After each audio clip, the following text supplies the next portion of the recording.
Hello everyone. आज हम 13 से लेके 18 तक के कार्यपत्र पर आधारित वर्कशीट करेंगे गणित की क्लास 8 की। तो ये मूल्यांकन कार्यपत्र 3 है।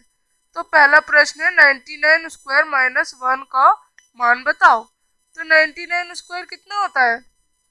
ये होता है 100 स्क्वायर में से -1 कर देते हैं तो हमारा आंसर आ जाएगा 100 स्क्वायर -1 कर देंगे तो अब करते हैं 100 - 1 को स्क्वायर करते हैं तो हमारा आंसर आएगा।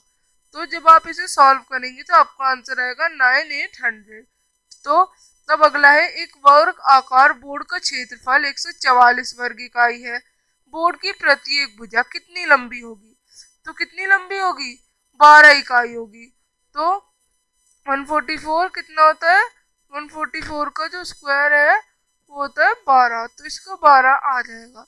अब 121 के वर्गमूल संख्या की इकाई के अंक के संभवतः क्या आएगा आखिरी में? तो इकाई अंक में जब भी किसी नंबर जो होता है वर्गमूल संख्या में उसकी जब किसी भी जो स्क्वायर नंबर होता है कोई वर्ग होता है कोई हमारा होता है वर्ग नंबर, तो उसके आखिरी में अगर 1 है तो उसकी वर्गमूल संख्या में 1 या 9 आता है। अब आगे बढ़ते हैं कि यदि एक्स स्क्वायर 7225 है तो एक्स क्या होगा? तो एक्स स्क्वायर क्या है? 7225। तो ये हमारा क्या होगा? ये हमारा होता है, एक मिनट, ये हमारा हो जाएगा कितना?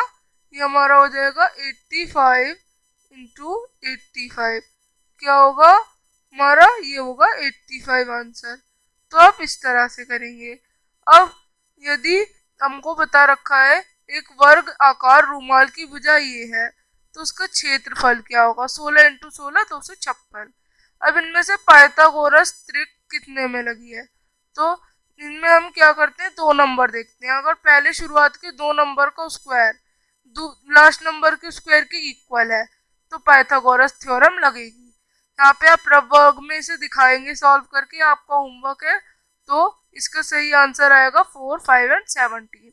अब 100 संख्या जो है संख्या 100 प्राप्त होने के लिए 1 से लेकर कितने क्रमागत विषम संख्या का योग करें?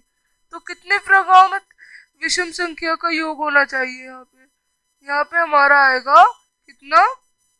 10, क्योंकि 100 का वर्गमूल संख्या क्या होती है? 10। तो 10 स्क्वायर इज इक्वल टू 100। हमें 10 नंबर का करना पड़ेगा। दी गई संख्या में से किस संख्या और उसकी वर्ग संख्या की इकाई समान है? तो 5 की 35, इसमें 5 का स्क्वायर क्या होता है? 25, उसकी वर्ग संख्या समान है तो 35 आंसर आएगा। अब आगे बढ़ते हैं। वह पाइथागोरस ट्रिक ज्ञात कीजिए जिसकी एक संख्या 12 है। तो क्या आएगा यहाँ पे? यहाँ पे हमारा सही ऑप्शन है डी। अब दशमलव संख्या 7.29 का वर्गमूल बताएं तो 2.7। यहाँ पे वर्कशीट खत्म होती है। अब हम मिलेंगे नेक्स्ट वर्कशीट असाइनमेंट के साथ। तब तक के लिए बाय।